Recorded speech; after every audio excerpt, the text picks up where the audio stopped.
Buenos días y bienvenidos a una nueva edición de Encuentros en Libroley, que en esta ocasión entra en el sector de la energía tan importante y lo hace con un protagonista destacado de este sector, que es don José Francisco González Paíno, consejero delegado y fundador de Logos Power, comercializadora eléctrica que tiene además proyectos de biogases y de otras cuestiones vinculadas con el ámbito energético, y tiene sede en Santander y bueno, comercializa tanto en España como en Portugal.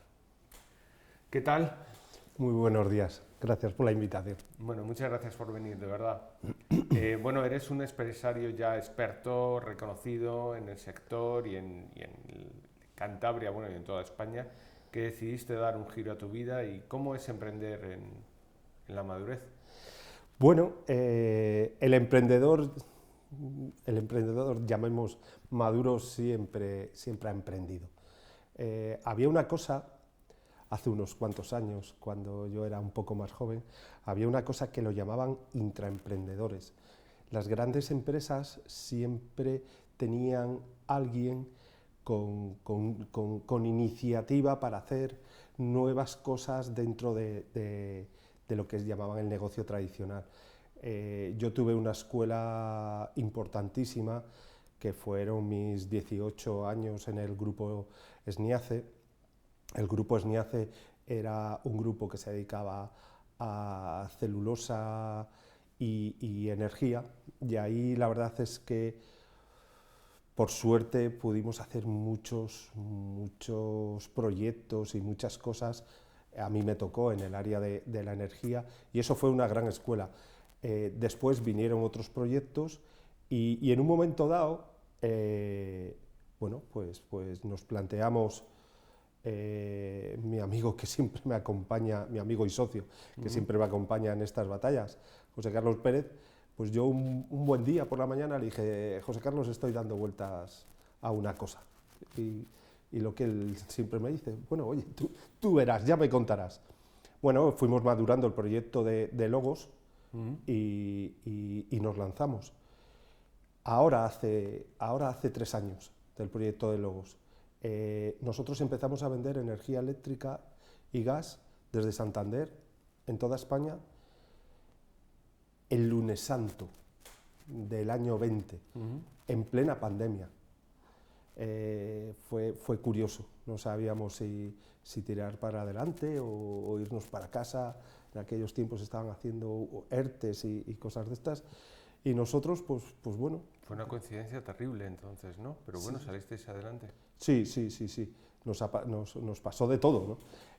Pero como el nuestro era un proyecto muy tecnológico, basado mucho en la tecnología, y acordaros que hubo un salto del teletrabajo, de la tecnología Sí. a distancia en aquella época, y lo nuestro ya lo habíamos pensado sobre esa base, ¿no? Y nos ayudó pues mucho a arrancar y a seguir adelante, y aquí estamos hoy con un montón de proyectos en España y en Portugal, bueno, si Fernando Alonso va a ganar su próximo mundial con 40 y tantos, nunca es tarde para hacer cosas interesantes. Detallarnos un poco en la medida en que puedas cuáles son esos planes de crecimiento.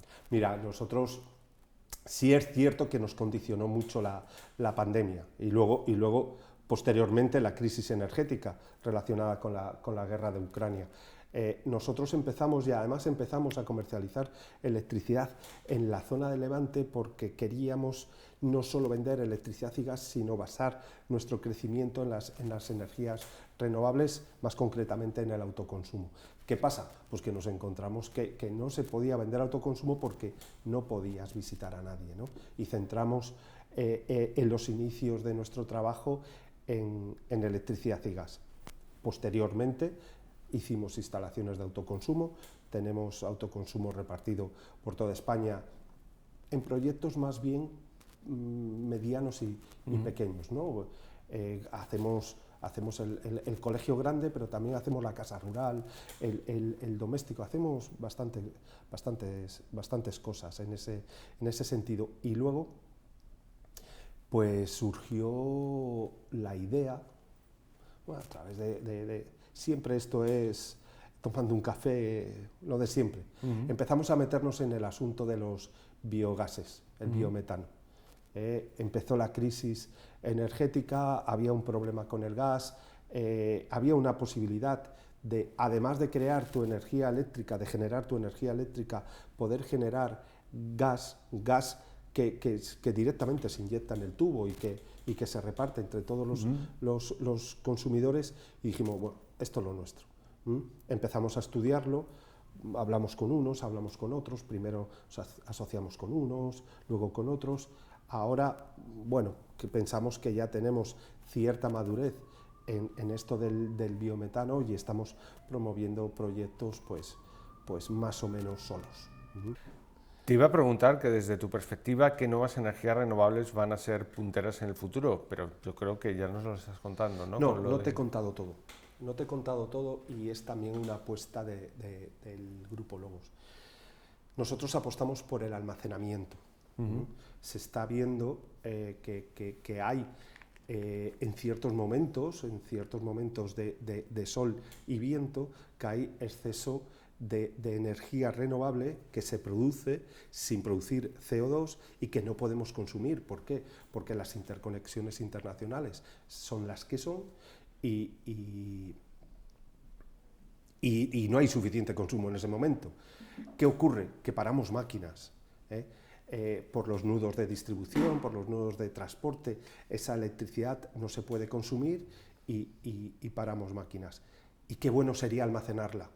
Qué bueno sería almacenarla para, por ejemplo, diariamente, para cuando se va el sol. En vez de arrancar una central de gas, utilizar esa batería. El modelo de batería que queramos, puede ser una batería eléctrica, puede ser una batería de otro tipo de acumulación, o puede ser un salto hidráulico. Y nosotros hemos firmado un acuerdo con la Universidad de Cantabria para estudiar diferentes métodos de almacenamiento, porque queremos estar en el almacenamiento. El plan energético, bueno, que está en vigor, y la modificación del plan energético que va a haber, va a contemplar este tipo de almacenamientos. Es importante. El sector energético, por otro lado, está cada vez más regulado. ¿Cómo está afectando esta regulación a las comercializadoras? Yo empecé, como digo yo, a finales del siglo pasado en esto de la energía. Yo empecé en la energía en el año 96. Y del año 96 al 2023, que estamos ahora, continuamente hay normas que regulan la energía. Yo he estado en España en proyectos nacionales y en proyectos internacionales que venían a invertir en España. Y todos, y yo el primero, nos hemos quejado de esa inestabilidad regulatoria. Si es cierto que no podemos decir que el mercado eléctrico o el mercado de gas es un mercado fácil, entendible para todos y no complejo. No. El hacer llegar la luz a casa es un proceso complejísimo. El calentar, encender la calefacción, calentar el agua para ducharse, es muy complejo. Los ajustes para que no falte, daros cuenta que esa molécula posiblemente ha salido de un pozo en Trinidad y Tobago, ha venido en un barco, se ha descargado en una central, llega al quemador de la caldera, pero tiene que llegar, no puede faltar, porque todos nos asustamos cuando nos decían puede haber un apagón. Eso no puede pasar. Es un mundo muy complejo y sí tiene que haber regulación, pero la regulación tiene que ser estudiada a largo plazo, tiene que ser meditada, sobre todo tiene que dar estabilidad a las inversiones a largo plazo, seguridad jurídica para inversiones a largo plazo, y no regular sobre modas. Eso no puede ser. Tenemos que dar... Sobre impulsos, ¿no? Exactamente. Estabilidad en un sector tan complicado como este. Y tan esencial. Y tan esencial. ¿Qué efectos ha tenido la conocida como excepción ibérica? ¿Ha conseguido bajar los precios? Sí.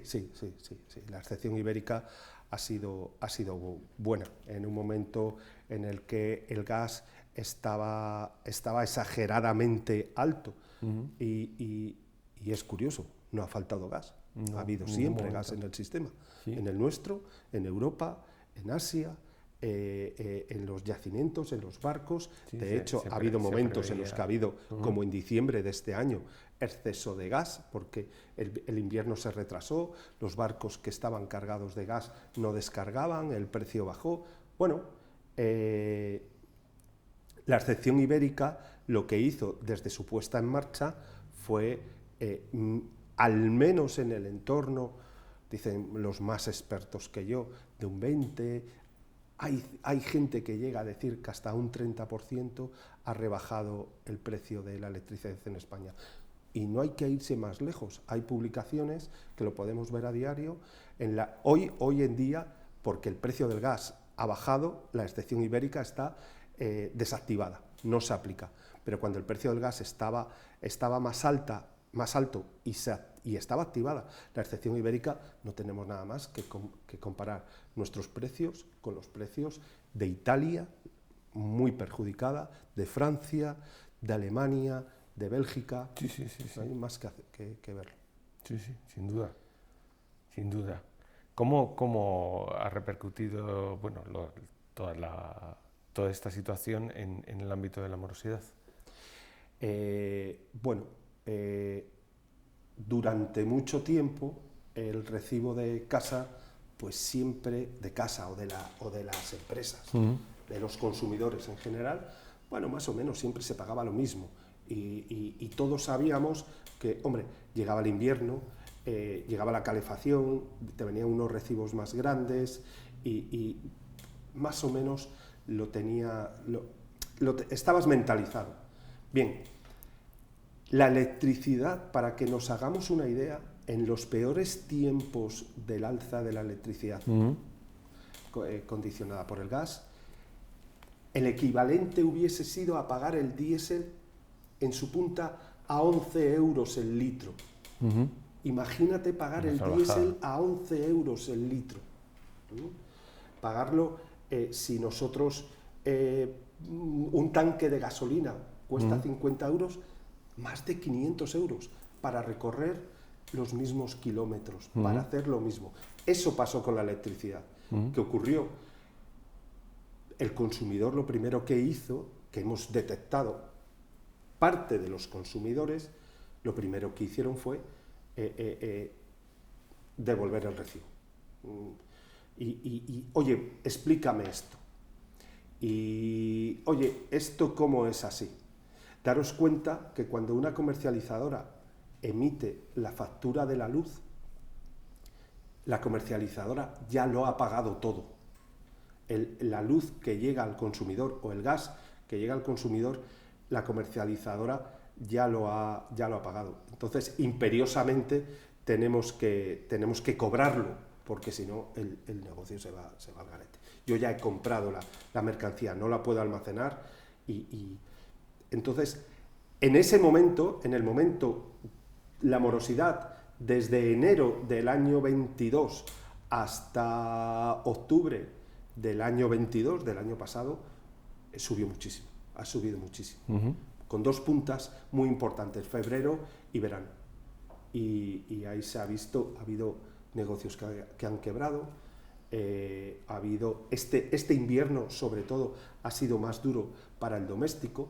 Los primeros que vivieron el alza de los precios fueron las pymes y micropymes, porque tenían, a la hora de renovar su contrato, venían de contratos muy bajos, porque, cuidado, no podemos olvidar que en la pandemia hemos tenido el fondo del precio y hemos tenido el pico del precio. Hemos tenido las dos cosas. Venían contratos firmados después de la pandemia con precios muy bajos y luego se renovaron con precios altísimos, ¿no? Y eso ha tensado muchísimo el sistema. Y los impagos, pues sí, han subido mucho. ¿Crees que las energías renovables podrán sustituir a medio plazo o a largo plazo a las energías fósiles? Si no hay una buena planificación, por desgracia, no.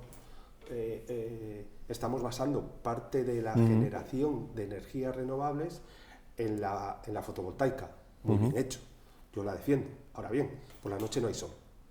Entonces, vamos a producir mucha energía fotovoltaica en unas determinadas horas y nada en otras. Bueno, a no ser de unas plantas térmicas que hay. Pero bueno, la gran fotovoltaica no va a producir por la noche, porque la vida es así, no hay que darle más vueltas. Tiene poca vuelta, y claro. luego un parque eólico, perdón, un parque eólico bueno, pues tiene alrededor de 3.000, 3.200, 3.500 de los buenos horas de funcionamiento al año, en su producción pico. El año tiene 8.760. Luego va a haber momentos, los anticiclones de invierno, los anticiclones de verano, que no va a haber viento suficiente para la demanda. ¿Qué tenemos que hacer? En mi opinión, desarrollar el autoconsumo, desarrollar buenas plantas de energía fotovoltaica, desarrollar y quizá actualizar los parques eólicos y almacenarlo, almacenar electricidad para cuando la necesitemos. Sí, que encaja con lo que comentabas de vuestro proyecto con la universidad, ¿no? Correcto. Por ahí, nosotros pensamos que por ahí van los tiros. Y para meterme más en las pozas, que es cosa que me gusta, yo veo la energía nuclear como una carretera para llegar al destino. Creo que vamos a tener que usar esa energía nuclear para desarrollar las energías renovables como las necesitamos. Pero si cortamos el gas y cortamos la energía nuclear, no tenemos nada que hacer. El sol por la noche no sale. Ya. Entonces, sí, hay que desarrollarlo. Pero lo que antes hablábamos, no con ideas felices, sino con un plan y con un buen plan. Y lo bueno que tenemos en este país es que los profesionales que están en este sector son buenísimos, son punteros, son de lo mejor que hay en el mundo. Entonces, no tenemos ningún problema. Vamos a tener buenas ideas y las vamos a llevar a cabo. Yo no tengo ninguna duda. Bueno, pues yo creo que con esto, muchísimas gracias. Ha sido una entrevista interesantísima. Y muchas gracias a vosotros por invitarme y a vuestra disposición para lo que queráis. Y muchas gracias a todos ustedes por haber visto una nueva edición de Encuentros en LibroLey.